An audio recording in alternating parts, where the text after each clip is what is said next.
ધાનેરામાં કોમી એકતાની અનોખી મિસાલ. મુસ્લિમ સમાજે ગાયને રાષ્ટ્રીય પશુ જાહેર કરવાની ઉઠાવી માંગ. બનાસકાંઠાના ધાનેરા શહેરમાં આજે હિન્દુ મુસ્લિમ એકતા, સામાજિક સૌહાર્દ અને ભારતીય સંસ્કૃતિ પ્રત્યે આદરની એક અનોખી અને પ્રેરણાદાયી મિસાલ જોવા મળે છે. ધાનેરા સમસ્ત મુસ્લિમ સમાજ દ્વારા ગાયને રાષ્ટ્રીય પશુ જાહેર કરવાની માંગ સાથે મામલતદારને આવેદનપત્ર આપવામાં આવ્યું હતું. આ પ્રસંગે મુસ્લિમ સમાજના આગેવાનો, યુવાનો અને મોટી સંખ્યામાં લોકો ઉપસ્થિત રહ્યા હતા. સમાજના પ્રતિનિધિઓએ જણાવ્યું હતું કે ગાય ભારતીય સંસ્કૃતિ અને સનાતન પરંપરામાં આસ્થા, શ્રદ્ધા અને પૂજાનું પ્રતીક માનવામાં આવે છે. દેશની સાંસ્કૃતિક એકતા અને પરંપરાગત મૂલ્યોને જાળવી રાખવા માટે ગાયને રાષ્ટ્રીય પશુ જાહેર કરવી સમયની માંગ છે. મુસ્લિમ સમાજ દ્વારા કરવામાં આવેલી આ પહેલને શહેરભરમાં વખાણ મળી રહ્યા છે.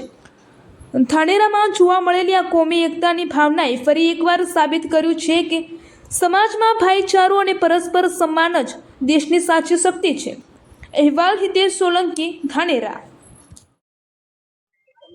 आज धानेरा मुस्लिम द्वारा कलेक्टर साहेब ने मामलतदार साहेब ने आवेदन एक पत्र आपवामां આવ્યું. आवेदन पत्र આપવાનું કારણ એ જ હતું કે ગાય એ હિન્દુ સમાજનું ધાર્મિક પ્રતીક છે અને અમારી મુસ્લિમ સમાજની એવી માંગ છે કે ગાયને રાષ્ટ્રીય પશુ અને રાષ્ટ્રીય માતા સરકારને જાહેર કરવી.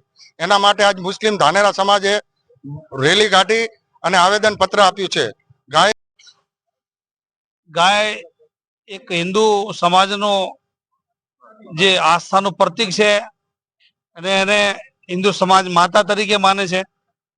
બીજું કે મુસ્લિમ સમાજ આજે આખા ભારતની અંદર તમામ સ્થળો ઉપર આવેદન પત્ર આપે છે અને આપ્યું છે. ધાનેરા મુસ્લિમ સમાજ પણ આવેદન પત્ર આપવા આવી છે અહીંયા મામલતદાર સાહેબશ્રીને ને આવેદન પત્ર આપી દીધું.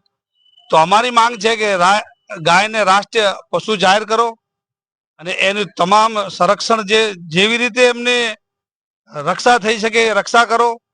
ને અવારનવાર કે ગાયના નામ ઉપર મુસ્લિમોનો હર જગ્યા ઉપર કતલેઆમ થાય છે ને અમે એટલા માટે જ કે ગાયને રાષ્ટ્રીય